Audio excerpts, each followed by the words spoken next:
নমস্কাৰ।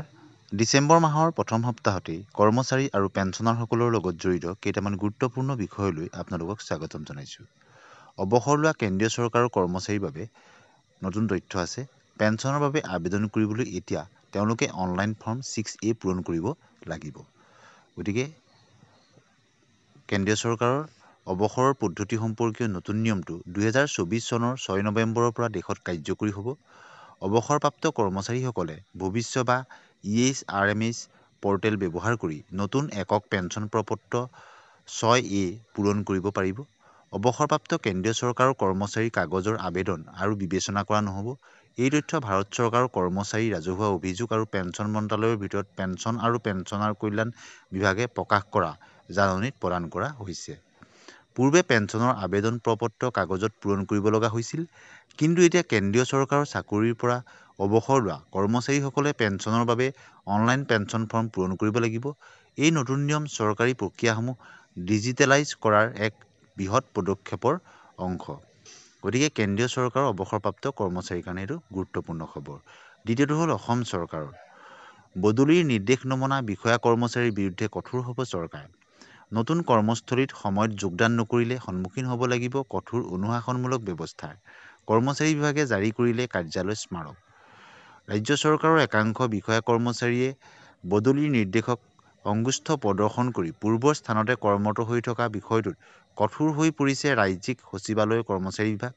চৰকাৰৰ নিৰ্দেশৰ পিছতো নতুন স্থানত যোগদান নকৰি এক সমস্যাৰ সৃষ্টি কৰা এইসকল বিষয়া কৰ্মচাৰীৰ বিৰুদ্ধে এতিয়াৰে পৰা কঠোৰ বিভাগীয় অনুশাসনমূলক ব্যৱস্থা লোৱাৰ বাবে আগবাঢ়িছে চৰকাৰ। তৃতীয়টো খবৰলৈ আহিছোঁ। National Council of Joint Consultative Machinery JCMৰ সম্পাদক ষ্টাফ চাইটৰ শিৱগোপাল মিশ্ৰই কয় যে কমেও 2.86 ফিটমেন ফেক্টৰ আশা কৰিছে। সপ্তম দৰমহা আয়োগৰ অধীনত 2.57 ফিটমেন ফেক্টৰৰ তুলনাত ই 29 পইণ্ট বেছি হ'ব। এতিয়া আহিছোঁ UPS বা নতুন পেঞ্চন পদ্ধতিৰ বিষয়ে। UPS calculation. আপোনাৰ বেচিক চেলাৰী কিমান হ'ব? আপোনাৰ বেচিক চেলাৰী কিমান টকাৰ পেঞ্চন লাভ কৰিব?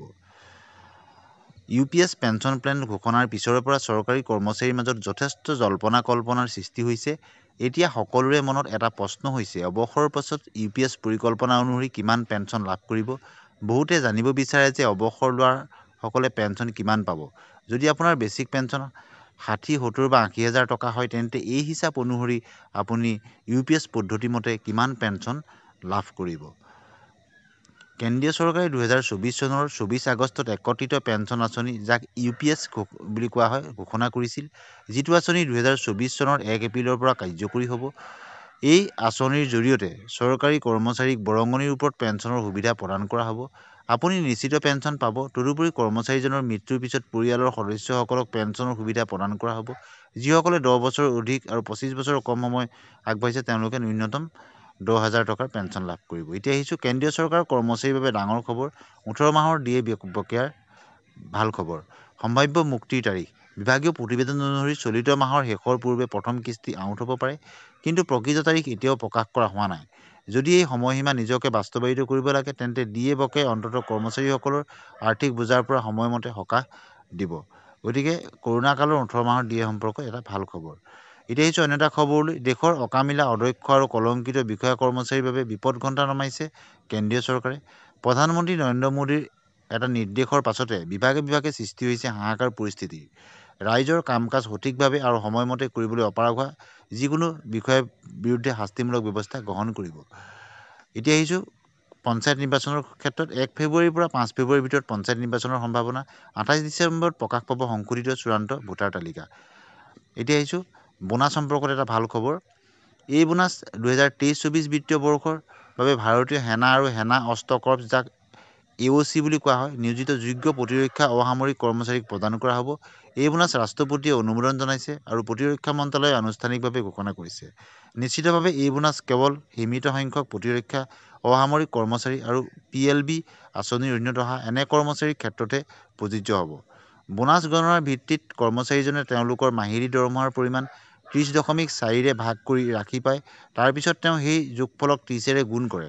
উদাহৰণস্বৰূপে, যদি কোনো কৰ্মচাৰীয়ে দৰমহা 20,000 টকা পায়, তেন্তে বোনাছ তেওঁ 19,737 টকা লাভ কৰিব।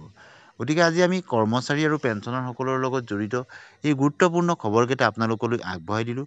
আপোনালোকে যদি প্ৰথমবাৰৰ কাৰণে চেনেলটো চাইছে ছাবস্ক্ৰাইব কৰিবলৈ নাপাহৰিব আৰু কাষতে থকা বেল আইকনটো টিপি দিব আৰু এনেধৰণৰ ভিডিঅ'ৰ কাৰণে লাইক এটা কৰিবলৈ নাপাহৰিব। ধন্যবাদ।